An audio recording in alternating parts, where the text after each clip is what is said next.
DC परिपथ। कौन सा? डीसी। अब ध्यान दो आप कि एसी परिपथ के लिए हमारा लेसन नंबर इसी बुक में है 11। वहाँ पर आप पढ़ोगे एसी परिपथ, जहाँ आप पढ़ेंगे अल्टरनेटिव करंट मतलब प्रत्यावर्ती धारा। लेकिन यहाँ जो आपका परिपथ होगा ये होगा एसी। तब आप पहली चीज परिपथ के लिए देखेंगे, हमने आपको यहाँ बताया परिपथ में क्या क्या होगा। ठीक उसी प्रकार से डीसी परिपथ, तो डीसी परिपथ में आपके लिए जरूरी होता है कि जब आपका कोई डीसी परिपथ बनेगा तो एक सेल जुड़ा होगा, ये सेल हो गया मान लीजिए। क्यों? अगर सेल नहीं होगा तो धारा नहीं जाएगी, और धारा नहीं जाएगी तो आपका परिपथ पूर्ण नहीं होगा। तो ये मान लिया आपका एक सेल जुड़ गया। सेल जोड़ने के बाद यहीं से आपको अगर सेल जुड़ा है तो यहाँ एक ये होगा, ये आपका होगा स्मॉल आर। स्मॉल आर का मतलब क्या होता है? सेल का आंतरिक प्रतिरोध। अब सेल का आंतरिक प्रतिरोध आप लोगों ने देखा होगा सेल के अंदर घोल होता है, लिक्विड।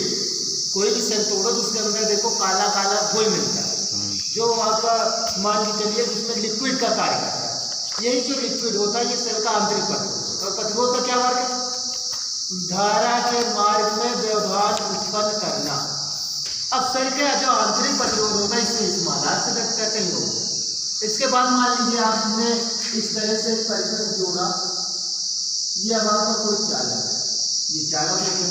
परिपथ में मान लीजिए कोई उपकरण लगा हुआ है, ये आपका इस तरह से कोई उपकरण लग गया। ये मान लीजिए आपका कोई उपकरण बल्ब है या कुछ भी है, बल्ब। इसके बाद फिर ये है, अब अगर चालक, तो चालक का आंतरिक प्रतिरोध क्या चला भी होगा ना। और दिष्ट धारा में जैसे आप प्रत्यावर्ती धारा में तो हम जो है चौक कुंडली होती है जिससे धारा को नियंत्रित करते हैं। अभी इस फैन को देखो तो हमें आपके घरों में क्या होगा कि इस फैन में ही स्विच के बाद एक रेगुलेटर लगा दिया जाता है। रेगुलेटर का क्या वर्क होता है? धारा को नियंत्रित करना। इसकी फैन को कम ज़्यादा जैसे चलाना उसी के अनुसार उसे कम ज़्यादा करके धारा को दे सकते हैं। स्टेबलाइजर होता है धारा को नियंत्रित करने के लिए, तो आपका जो रेगुलेटर होता है, स्टेबलाइजर होता है, ऐसा कोई भी उपकरण उनमें जो कुंडली होती है वो चौक कुंडली होती है, जिसे आप लेसन नंबर 11 में प्रत्यावर्ती धारा पढ़ेंगे। लेकिन यहाँ पर धारा को नियंत्रित करने के लिए इस तरह से एक धारा नियंत्रक होता है जिसे आरएस से कहते हैं। क्या होता है? धारा नियंत्रण। तो ये हो गया आपको मान लीजिए धारा नियंत्रण। ये आपका एक परिपथ पूर्ण हो गया। क्या हो गया? देखो सेल हो गया, सेल का आंतरिक प्रतिरोध हो गया, चालक का बाह्य प्रतिरोध कैपिटल आर हो गया, धारा नियंत्रक आरएस हो गया। इस धारा नियंत्रक का ओनली फॉर वन वर्क है, किसके द्वारा हम धारा के मान को घटा बढ़ा सकते हैं। जिस तरह से आप देखते हो कि स्टेबलाइजर से धारा को कम ज्यादा कर लेते हो अपनी आवश्यकता के अनुसार, ठीक उसी प्रकार डीसी परिपथ, डीसी मतलब दिष्ट धारा परिपथ, ऐसे परिपथ जिनमें बैटरी जुड़ी हो।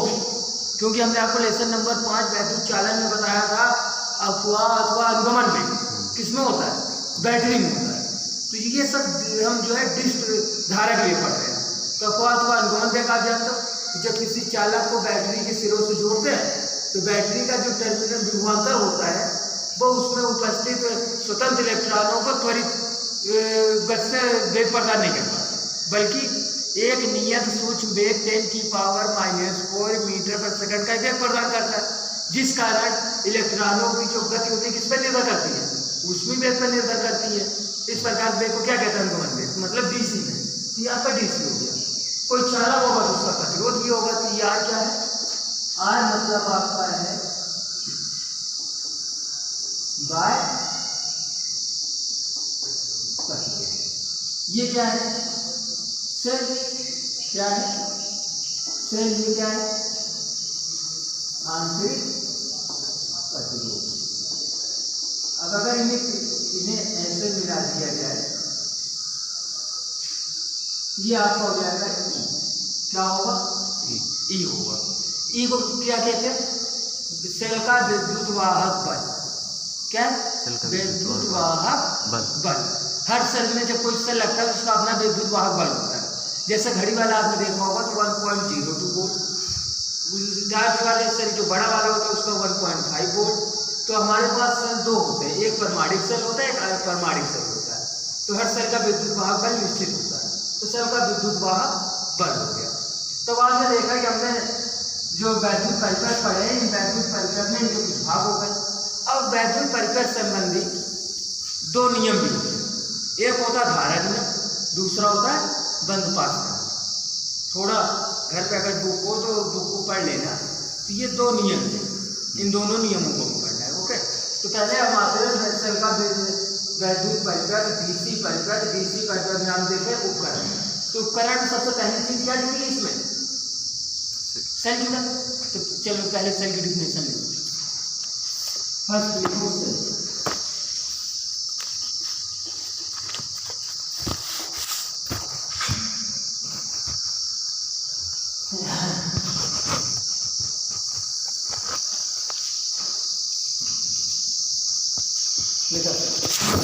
लिखना पहले वैद्युत सेल की डिफिनेशन लिखो।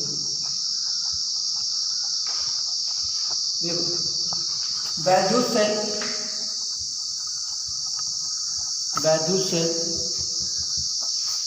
एक ऐसी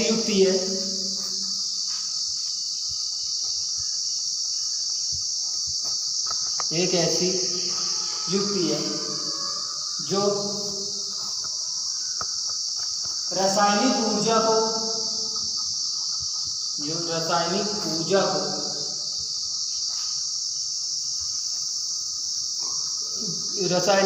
को वैद्युत ऊर्जा में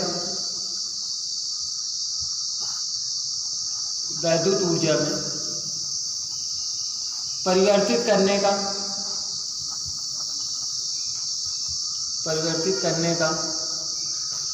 कार्य करती है,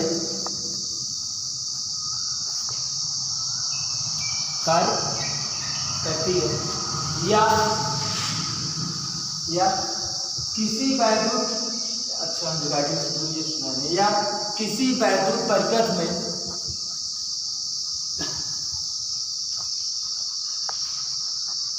परिपथ में आवेश प्रवाह को निरंतर बनाए रखती है। आवेश प्रवाह को निरंतर बनाए रखती है। अब आपने यहाँ देखा दो लैंग्वेज आई आपको। पहला तो हमने देखा बताया कि वह रासायनिक क्योंकि सेल के अंदर आप देखते हो कि एक छड़ होती है, उसके अंदर कुछ रासायनिक पदार्थ का घोल होता है, तो मतलब रासायनिक युक्ति हो गई। अब ये रासायनिक युक्ति क्या होगी, उसके अंदर रासायनिक ऊर्जा होगी। तो जो सेल का वर्क होता है जब ये परिपथ में जुड़ता है तो उसी रासायनिक ऊर्जा को वैद्युत ऊर्जा में परिवर्तित करने का कार्य करता है। तो वैद्युत सेल वह एक ऐसी युक्ति है जो किसी भी वैद्युत परिपथ रासायनिक ऊर्जा को वैद्युत ऊर्जा में परिवर्तित करने का कार्य करती है। अब इसकी जो प्लेटें होती हैं ये किसी सेल की, उसमें एक विशेषता होती है, जब उसे किसी द्रव में रासायनिक द्रव में घोल दिया जाता है तो उसकी एक छड़ अपने आप धनात्मक और दूसरी छड़ ऋणात्मक हो जाती है।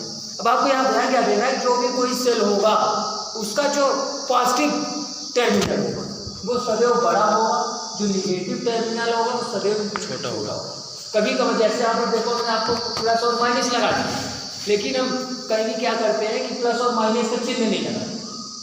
तो प्लस और माइनस का न लगाने के बाद हम देखते हैं कि जिसकी घुंडी बड़ी हो, सीधी भाषा में वो प्लस होगा और जिसकी घुंडी छोटी होगी वो माइनस होगा। अब अगर प्लस और माइनस पता चल गया तो आपको इनके जो है मार्ग पता चलेगा। जैसे अगर धारा बहेगी, ध्यान देना, धारा बहेगी तो धारा ऐसे चलेगी, ये आई क्यों पीछे पढ़ चुके हो ना कि किसी भी परिपथ में वैद्युत धारा धन टर्मिनल से ऋण टर्मिनल की ओर प्रवाहित होती है। दूसरा हमने देखा सेल का विद्युत वाहक बल। तो सेल का विद्युत वाहक बल धारा के जस्ट अपोजिट चलता है। तो जब हम सेल का विद्युत वाहक बल की बात करेंगे तो सेल का जो विद्युत वाहक बल होगा वो सदैव किस दिशा में हो जाएगा, इस दिशा में। सेल का विद्युत वाहक बल वह कारण होता है जो किसी भी वैद्युत परिपथ में ऋण टर्मिनल से धन टर्मिनल की ओर गतिमान होता है। विद्युत वाहक बल किधर गतिमान होता है, ऋण टर्मिनल से धन टर्मिनल की ओर। और सेल का जो धारा होती है किसी वैद्युत परिपथ किधर जाती है, धन सिरे से ऋण सिरे की ओर। ये आपको सिंबल पता चल गया, हमेशा याद होना चाहिए। क्यों, सेल हो गया। सेल के बाद अगली हेडिंग डालो क्या सेल का विद्युत वाहक बल। अगला डालो, सेल का विद्युत वाहक बल।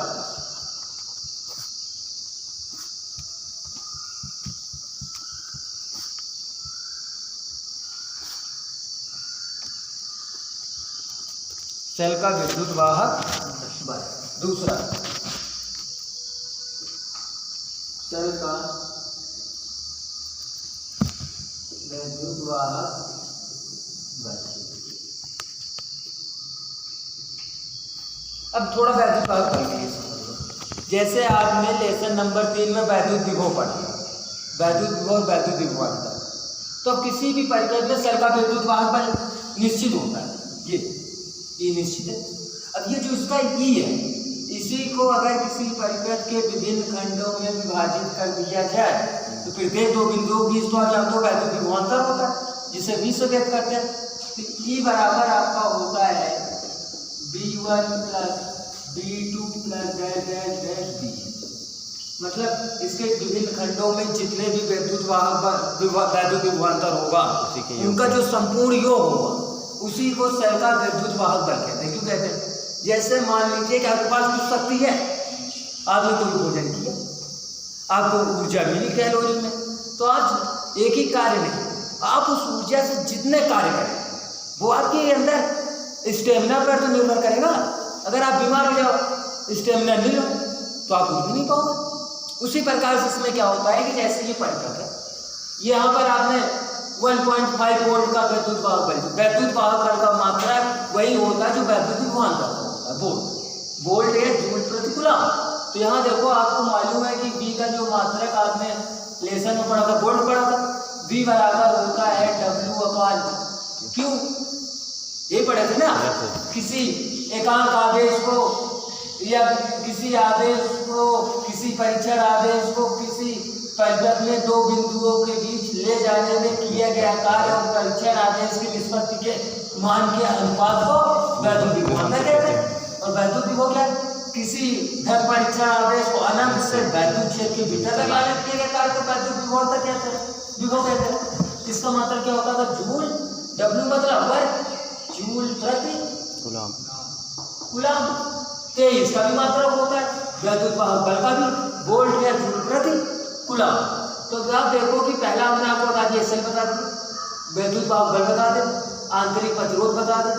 बाह्य प्रतिरोध आप पिछले लेसन में पढ़ ही चुके हो, धारा नियंत्रण हुई क्या है, कोई उपकरण जुड़ा है, कोई मतलब नहीं, वैद्युत धारा पढ़ चुके। लेसन नंबर 4 वैद्युत चालक में आपने वैद्युत धारा पढ़ा है कि वैद्युत धारा क्या है ना। तो यहाँ इसे आपको बताएंगे नहीं, आवेश प्रवाह की दर को वैद्युत धारा कहते हैं। तो ये आपका वैद्युत परिपथ कंप्लीट होगा। अब परिपथ के लिए आपके साइंटिस्ट थे जिन्होंने अपना नियम दिया था किरचॉफ ने, उनके दोनों नियम लिखा दे तो आपका लेसन लगभग कंप्लीट हो जाएगा। क्यों?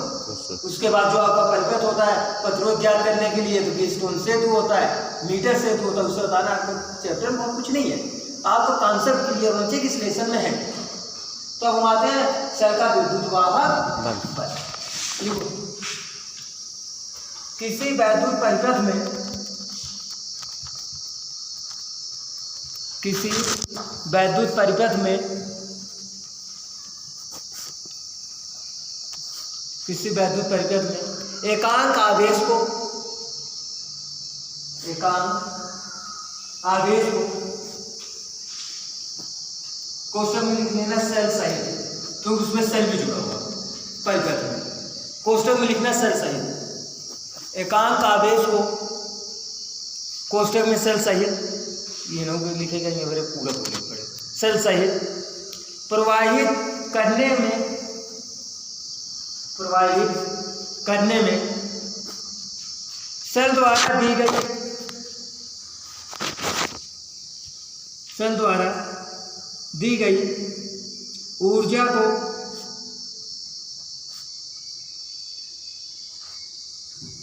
सेल द्वारा दी गई ऊर्जा को सेल का वैद्युत वाहक बल, वैद्युत वाहक बल कहते हैं।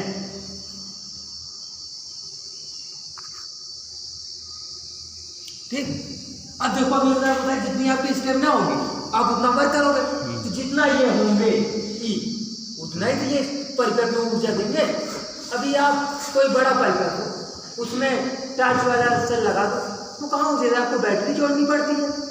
छोटा परिपथ हो उसमें आप एक घड़ी में एक छोटे सेल से काम कर लोगे, बड़ा परिपथ हो 2-3 सेल जोड़ के काम करोगे। इन्वर्टर चला लो इतना बड़ा बैटरी डालोगे, जितने उसके पास ई होगा उतनी ही वो ऊर्जा दे पाएगा। ई का मतलब होता है कि सेल के अंदर संचित रासायनिक ऊर्जा, आपने लिखा है कि सेल एक ऐसी युक्त जो रासायनिक ऊर्जा को वैद्युत ऊर्जा में परिवर्तित करने का कार्य करता है, ती होता है इसके अंदर की संचित रासायनिक ऊर्जा। जितनी ही अधिक होगी, जितना विद्युत वाहक बल अधिक होगा उतना इस परिपथ को ये अधिक ऊर्जा प्रदान करेगा। समझ रहे? अब सेल पी, तो ये जो होता है किसी सेल का लाक्षणिक गुण होता है। लाक्षणिक गुण का मतलब क्या होता है, ये सेल के इस गुण को प्रकट करता है कि सेल के अंदर ताकत कितनी है, ये कितनी ऊर्जा दे सकता है। एक 12 वोल्ट की बैटरी होती है, देखो 12 वोल्ट होती है, ये जो बैटरा होता है 12 वोल्ट की होती है। एक सेल होता है 1.2 वोल्ट होता है, 1.5 होता है। आपका कैडमियम सेल होता है ना, सीसा संचायक सेल होते हैं। तो इस सेल की क्षमता निर्भर करता है। इसी प्रकार से आपके सेल कितने प्रकार के होते हैं, 2 प्रकार, प्राइमरी सेल और सेकेंडरी सेल। प्राइमरी सेल मतलब ऐसे वैद्युत सेल जिनमें रासायनिक क्रिया उत्क्रमणी होती है। कौन सी होती है? उत्क्रमणी। और एक सेल होता है जिसमें रासायनिक क्रिया अनुत्क्रमणी होती है। तो प्राथमिक सेल जो होता है इसमें रासायनिक क्रिया अनुत्क्रमणी होगी। अनुत्क्रमणी का मतलब क्या होगा कि एक ही दिशा में होगी। अगर एक जो प्राथमिक सेल होंगे एक बार ये आ गए, जब ये डिस्चार्ज होते हैं तो आप इन्हें चार्ज नहीं कर सकते। द्वितीयक सेल क्या होते हैं, डिस्चार्ज होने के बाद पुनः चार्ज करके उपयोग में लाया जा सकता है। बैटरी को आप चार्ज करते हो नहीं करते, लेकिन जो घड़ी, रेडियो या आपको टार्च में लगता है इन सेलों को चार्ज नहीं किया जा सकता। तो इस आधार पर 2 सेल हुए। तो ये जो सेल होता है ये ऐसा सेल, ये जो ये होता है यही इस पूरे परिपथ में ऊर्जा को प्रदान करता है। और यही जो ऊर्जा जाती है इसी को किसी सेल का वैद्युत वाहक बल कहते हैं। क्यों? क्योंकि आवेश क्या होता है, आवेश जो होते हैं ये स्वतंत्र इलेक्ट्रॉन होते हैं। आप ध्यान देना, आपने पढ़ा है Q बराबर यानी E 1 इलेक्ट्रॉन चार्जेस होता है, Q यानी कितने फ्रीडम इलेक्ट्रॉन है। यही जो फ्रीडम इलेक्ट्रॉन एक स्थान से दूसरे स्थान पर जाते हैं ये आपका आवेश बनता है। तो Q बराबर यानी ये तो आप जानते हो। तो यही चल यहाँ पर जितनी ऊर्जा देगा, ऊर्जा मतलब कार्य करने की क्षमता, तो उतने ही स्वतंत्र इलेक्ट्रॉन इस परिपथ में एक स्थान से दूसरे स्थान पर जाएंगे। ज़्यादा ऊर्जा होगी ज़्यादा स्वतंत्र इलेक्ट्रॉन जाएंगे, कम ऊर्जा होगी कम स्वतंत्र इलेक्ट्रॉन जाएंगे। कम आवेश पूरा होगा तो धारा की मान जो एम्पियर में होगी कम होगी, और ज़्यादा होगा तो एम्पियर में जो धारा का मान होगा वो अधिक हो जाएगा। क्योंकि आपको उनके क्या कहते हैं, अभी हमने आपको पीछे पढ़ाया था ओम पर, तो ओम के नियम सर हम आपको R बराबर V अपान I बता चुके हैं। V अपान I का मतलब क्या होता है, V बराबर हमने आपको दिखाया W अपान Q अर्थात V बराबर E के। तो जब E बढ़ेगा तो धारा अपने आप बढ़ जाएगी। क्यों? क्योंकि V बराबर R बराबर V अपान I, तो I बराबर क्या हो जाएगा, V अपान R होगा। तो जब I बराबर V अपान R हुआ, V किसके इक्वल है, E के इक्वल है। तो जब V बढ़ेगा, V कब बढ़ेगा ना, जब R या तो R कम हो जाए, इस परिपथ में ये जो बार कम होगा इसका मान कम हो जाए तब भी बढ़ जाएगा, या E का मान बढ़ जाए क्योंकि V बराबर V को होता है W अपान Q का। तो अगर E बढ़ जाए तो I अपने आप बढ़ जाए। तो इस हमने आपको बताया कि I क्या है, वैद्युत ऊर्जा। E रासायनिक ऊर्जा सेल की। जब E बढ़ गया तो I तो अपने आप ही बढ़ेगा। जब I बढ़ेगा तो मतलब आपको पहला नियम, ये जो आपको हमने अभी आपको यहाँ पर बताया वैद्युत वाहक बल, इसकी पुष्टि हो गई। वैद्युत वाहक बल की हमने आपको बताया ना कि किसी भी सेल में विद्युत वाहक बल सेल का बल लाक्षणिक गुण होता है। किसी सेल के वह ऊर्जा होती है जो उस सेल के द्वारा वैद्युत परिपथ में धारा को प्रवाहित करने का कार्य करता है, या रासायनिक ऊर्जा को बदलने का कार्य करता है। तो अपने आप ही पढ़ा नहीं पढ़ा, तो ये आपका विद्युत वाहक बल E है। ठीक, लिखो उसके लिए। यदि किसी परिपथ में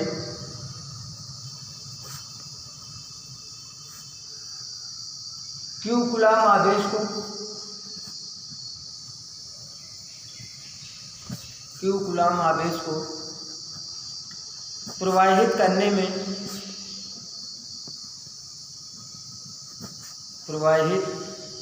में सेल द्वारा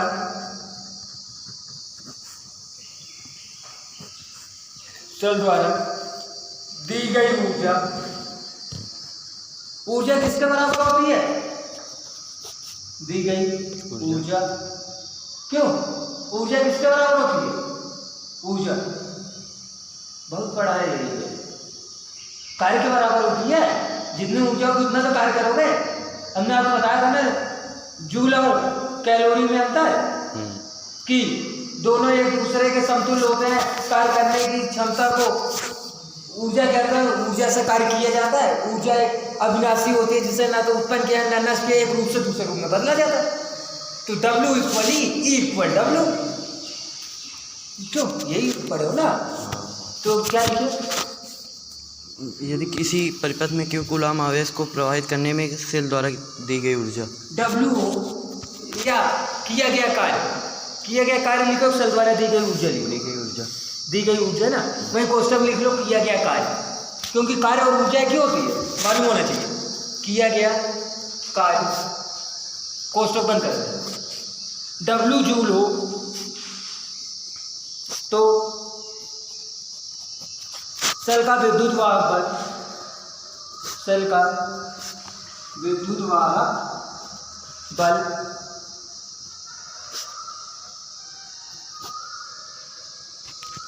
E बराबर W/Q।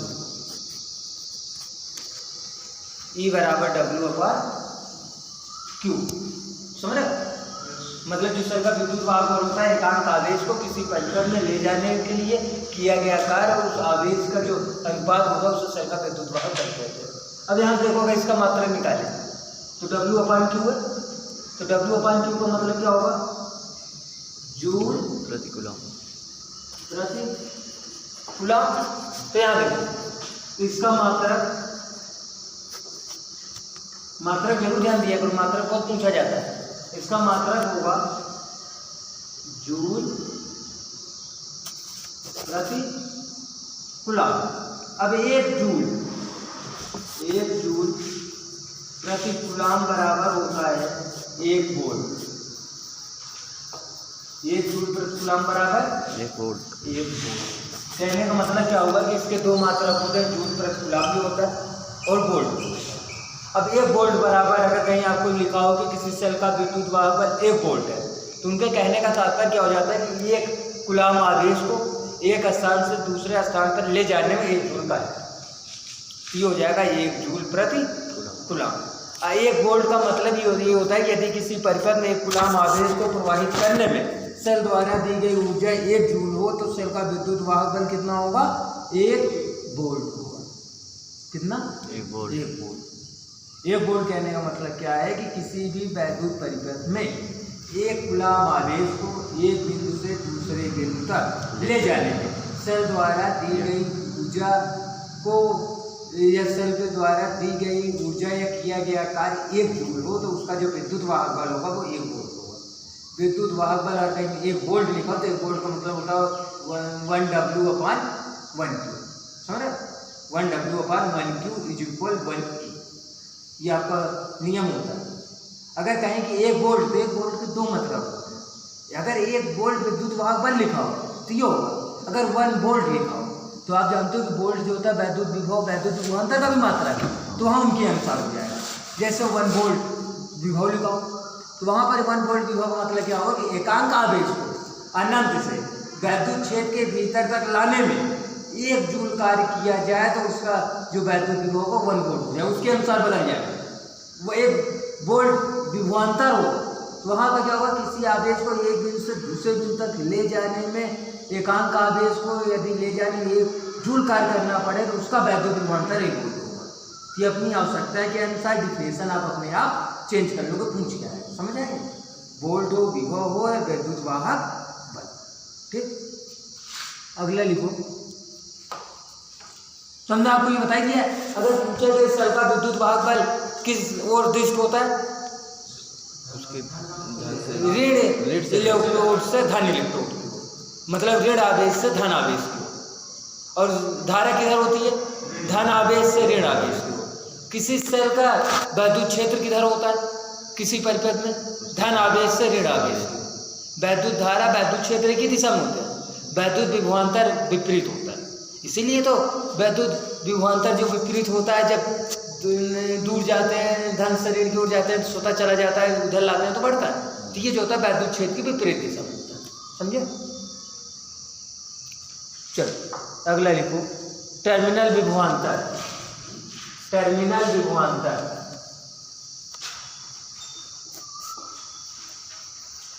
टर्मिनल विभवांतर।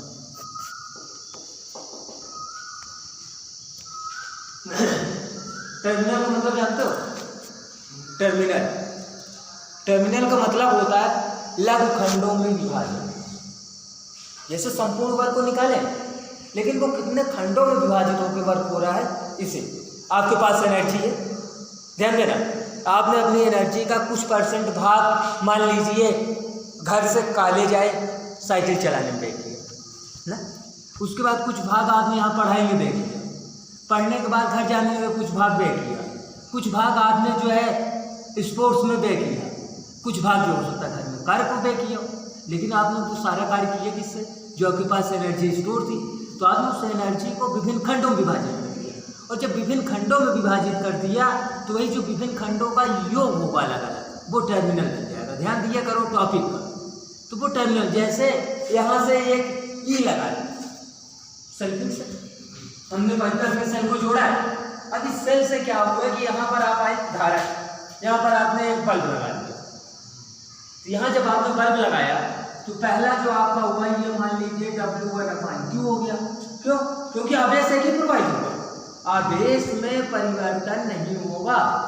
क्यों नहीं होगा? हम जानते हैं कि जब कोई ओनली पर वन सेल जुड़ा है तो ये धारा तो निश्चित देगा, धारा नहीं बदलेगी। अगर धारा नहीं बदलेगी तो आवेश प्रवाह की दर भी नहीं बदलेगी। I बराबर Q/T। क्यों निश्चित? समय निश्चित, तो I नहीं बदलेगा। किसी भी परिपथ में अगर आप सेल जोड़ो, ऐसा सेल जुड़ा तो I नहीं बदलेगा। I नहीं बदला तो पहला आपने क्या लिखा? बल्ब लगाया। जब आपने बल्ब लगाया है तो इसमें मान लीजिए पहले आया W/Q, इसने पहला कुछ ऊर्जा दिया जिसने कार्य को किया। E बराबर W/Q आप जानते हो, यहाँ ध्यान दिया करो आप। तो आप B बराबर है, E बराबर इसे B या E बराबर B कहते हैं। तो आप ये W/Q जानते हो ना। तो यहाँ है तो पहला मान लीजिए आपको बल्ब लगा, इसने W1 ऊर्जा को ले लिया और इस बल्ब को चला दिया, पहला टर्मिनल हो गया। दूसरा यहाँ पर आपने मान लीजिए ये फैन जो हो गया, पंखा भी लग गया भैया, तो इसने भी ली कुछ ऊर्जा, मान लीजिए इसने इसी का W2/Q ले लिया, दो भागों में बट गई नहीं।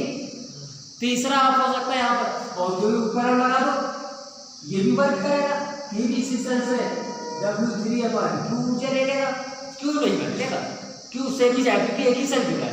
सेल का वैद्युत धारा निश्चित है, विद्युत वाहक बल निश्चित है। अगर विद्युत वाहक बल निश्चित है तो Q भी निश्चित है। आप अकेले हो, आपकी मान लीजिए कि एनर्जी 35 है, आपकी 40 है, आप दोनों आपकी भी निश्चित है। आप जो कार्य करोगे अपनी कैलोरी में करोगे ना, तो वो तो आपकी कार्य करने की क्षमता निश्चित है। तो क्यों वही हो गया? ती हो गया। तब ये देखो धारा 1 2 3 खंडों में बढ़ गई। अब यहाँ देखो आपको B बराबर B1 B2 B3, E बराबर ये जो E है, ये ध्यान देना फिगर E ये है, इसीलिए जो यहाँ बढ़ा तो पहला इन्होंने कार्य किया, मतलब ये W/Q B1, दूसरा W2/Q B2 हो गया, तीसरा W3/Q B3 हो गया। ये equal B1 B2 B3 equal किसके? E के। यही जो सेल का विद्युत वाहक बल है, यही पूरे परिपथ में, पूरे सर्किट में कार्य करने का कार्य कर रहे हैं। तो ये आपका होता है, इसी अनुसार जो होता है वो टर्मिनल विभवांतर हो जाता है, मतलब अनेक छोटे छोटे खंडों में विभाजित करने को टर्मिनल विभवांतर कहते हैं, मतलब टर्मिनल बन गया। और एक शर्त होती है, ध्यान देना, यहाँ देखो आपने लिखा, हमने लिखा E, वह दूसरा हमने आपको लिखा V, ये यहाँ सेल जुड़ा है। यदि सेल खुला हो, क्या हो, खुला हो, खुला होने का मतलब क्या होता है, जब सेल खुला हो, सेल खुला हो, खुला होने का मतलब होता है I = 0, I = 0। जैसे देखो ये जो स्विच है इस समय खुली कंडीशन है, हमारी जो इसकी लैंग्वेज होती है उल्टी होती है। अब गवाही भाषा क्या तो बंद है, लेकिन बंद नहीं, खुली है। क्यों खुली है, ऐसे दो पत्तियां होती हैं, जब आपने इसे बंद किया पत्ती ऐसे उठी हुई है, खुली है।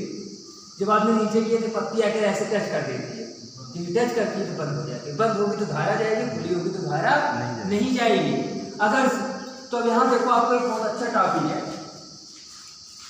ये इसीलिए तो हमारे मालूम पीछे सब पढ़ा होता है, जिससे कि आपको मालूम चल रहा है, जो टॉपिक आ जाता है उसको पहले कंप्लीट करना जरूरी है। तो देखो हमने लिखा जब सेल खुला, खुला का मतलब था I = 0। तो जब सेल खुला होगा तो I = 0, तो V = किसके, V = E के। ऐसा क्यों, क्योंकि अगर कोई सेल खुला है, परिपथ खुला है, तो उसमें धारण है, धारण क्या, तो ऊर्जा क्षय नहीं होगा, ऊर्जा क्षय होगा, E के बराबर होगा। अगर ये कार्य करे ना, ये कार्य करे तो इनको घटाएंगे, किसको घटाएंगे, E को घटाएंगे, क्योंकि इसी को डिस्चार्ज करेंगे। जब ये कार्य करेंगे तो जब परिपथ बंद होगा तो E का मान, V का मान E से अधिक होगा, लेकिन जब कार्य न करें तो V = E, मतलब जिसका जो टर्मिनल विभवांतर होता है वो सेल के विद्युत वाहक बल के मान के बराबर का किस कंडीशन में होता है, जब परिपथ खुला हो, मतलब कोई धारा ना प्रवाहित हो रही हो। धारा कब नहीं प्रवाहित होगी, ये धारा नियंत्रक लगा यहीं से स्विच, मान लीजिए स्विच का कार्य कर रहा है, क्योंकि धारा नियंत्रक, नियंत्रक का मतलब नियंत्रित करना, नियंत्रित मतलब ये जो स्विच कर रहा है, ये खुला है, ये अगर ये खुले है तो धारा नहीं जाएगी, धारा नहीं जाएगी तो ये और ये बराबर में कोई अंतर नहीं, ऊर्जा ह्रास करना, यही होता है टर्मिनल विभवांतर। देखो टर्मिनल विभवांतर देखो, माना किसी वैद्युत परिपथ में जुड़े सेल का विद्युत वाहक बल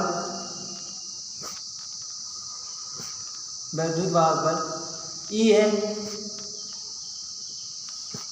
तथा परिपथ में Q आवेश के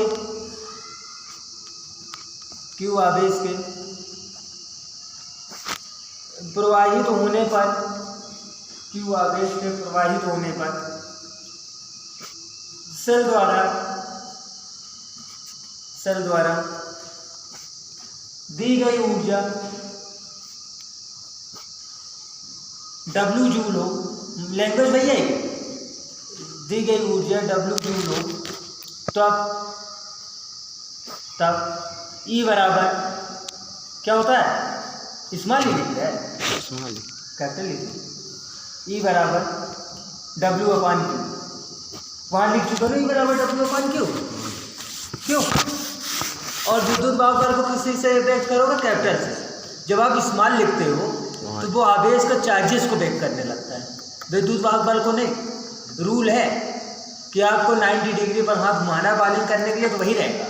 आप तिरछा करोगे, अनलीगल प्रोसेस में आओगे, वही इसमें भी होता है। अगर आपने कैपिटल यहाँ स्मॉल लिखा तो फिर आप किसे व्यक्त करने लग गए, चार्जेस को, आवेश को, तो वहाँ पर गलती होगी। उसे हम मानेंगे कि 1.6 × 10⁻⁹ को व्यक्त करना चाह रहे हैं। ये ध्यान रखना, इनकी बारीकी ये नंबर दिलाती है ई हो, ठीक। नीचे लिखो, परिपथ के सभी भागों में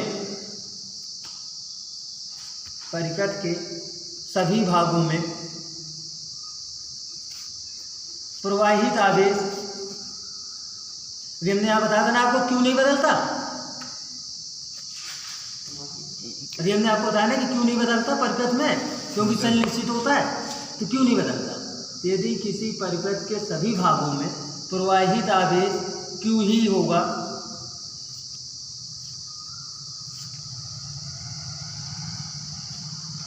ठीक। देखो यदि परिपथ के विभिन्न भागों में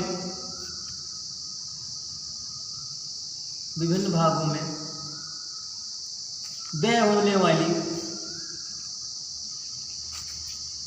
होने वाली ऊर्जाएं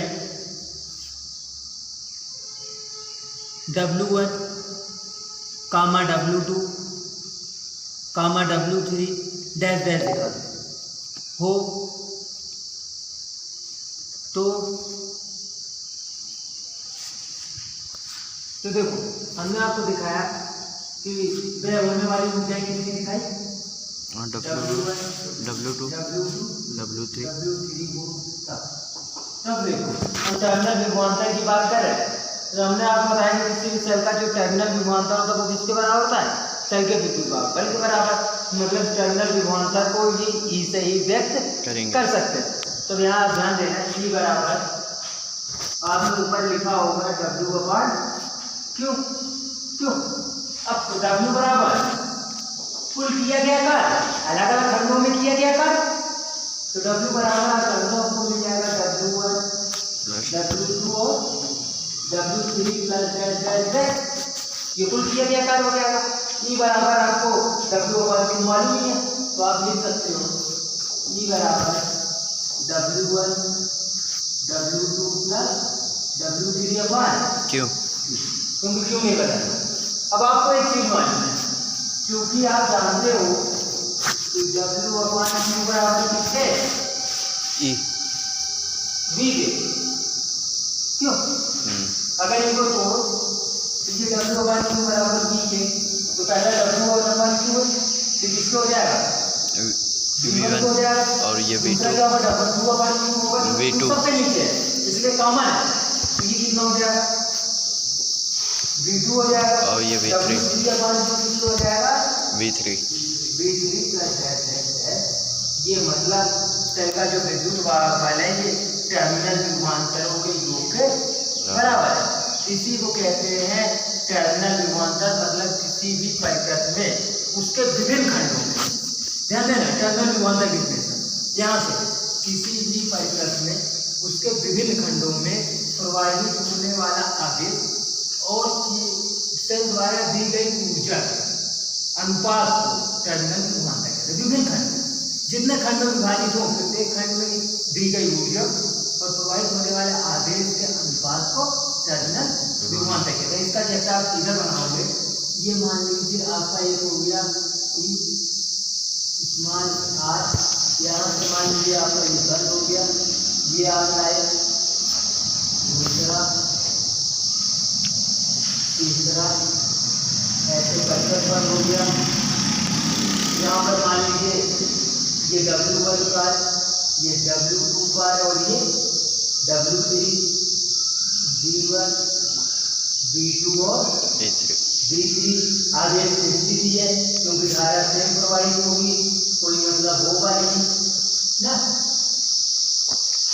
क्यों धारा स्वयं प्रवाहित होगी। ये किस क्रम में जुड़े सीरीज में, आज जानते हो सीरीज में धारा पोर्शन जो होता है वो कांस्टेंट होता है, क्योंकि बदलना नहीं है। क्यों नहीं बदलेगा, तो ट्यूशन में हो जाएगा, श्रेणी में विभवांतर बदलता है और समांतर में धारा बदलती है। यहाँ जुड़े हैं W/V1, W/V2, W/V3, W/Q बराबर V1, V2, V3। ये विभिन्न खंडों में ध्यान देना, किसी भी वैद्युत परिपथ के विभिन्न खंड में सेल द्वारा दी गई ऊर्जा आवेश प्रवाह के अनुपात को टर्मिनल विभवांतर कहते हैं। जैसे ये देखो पहले एक तार आया, ये हम चीज समझ लेते हैं, एक तार आया, ये आपकी मान लीजिए वैद्युत वाहक बल का कार्य कर रहा है, ये कोई ऊर्जा आ रही है, ये हमारी ये 2, 3, 4, 5, 6, 7 इतने खंडों में यहाँ से धारा बदलेगी ना। यहाँ से देखिए तार आया, इसने तो धारा को विभाजित किया, जब इस बोर्ड के अंदर आए तेज में स्विच जोड़ दिया गया।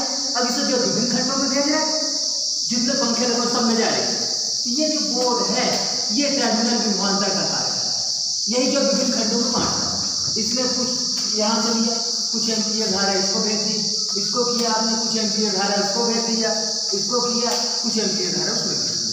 तो एक ही ऊर्जा को तो सबने विभाजित करना है। इस तरह से विभाजित करने की कार्य को टर्मिनल विभाजित मान लीजिए एक ही लगे। अभी आपके जो है कहीं घर में लाइट आई, एक आपका हीटर लगाओ, एक फ्रिज लगाओ, एक फैन लगाओ, एक बल्ब लगाओ, तो वहाँ पर आप बात भेजते हो। तो आप देखते हो जैसे ही आप बड़े उपकरण हीटर या फ्रिज को चलाते हो तो वोल्टेज थोड़ा सा दब जाता है, आपके फैन की स्पीड कम हो जाती है। क्यों? क्योंकि वो ज़्यादा ऊर्जा खींच लेता है।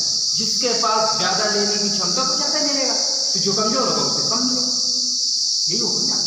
तो हीटर ने ज़्यादा खींच लिया, ये कमजोर थे, ये स्लो हो गए, वो भी स्लो चलेंगे लेकिन इनको स्लो कर देंगे। तो ये विभिन्न खंडों में बढ़ गई। तो किसी भी ऊर्जा को विभिन्न खंडों में विभाजित करने की क्रिया को टर्मिनल विभवांतर कहते हैं। एक सूत्र होता है आपका, वो इसकी बात करेगा। तो टर्मिनल विभवांतर कंफर्म। अब वाली बुक देखा मैं नोट्स दे। परिपथ का मतलब क्या होता है, पहले आप परिपथ जानते हो। जैसे यहाँ देखो, ये आपको दिख रहा है, ये आपका एसी परिपथ है, पूरा का पूरा परिपथ एसी। परिपथ का मतलब क्या होता है कि जहाँ से धारा को हम नियंत्रित कर सके उसे परिपथ कहते हैं। परिपथ होने के लिए आपका चालक होना चाहिए, स्विच होगा, बोर्ड होगा, उपकरण लगे होंगे। तो ये तो आपका एसी परिपथ हो गया। लेकिन अभी हम एसी परिपथ यहाँ नहीं पढ़ेंगे लेसन नंबर 6 में। लेसन नंबर 6 में जो हमें परिपथ पढ़ना है रिगार्डिंग परिपथ, लेसन नंबर 6 में जो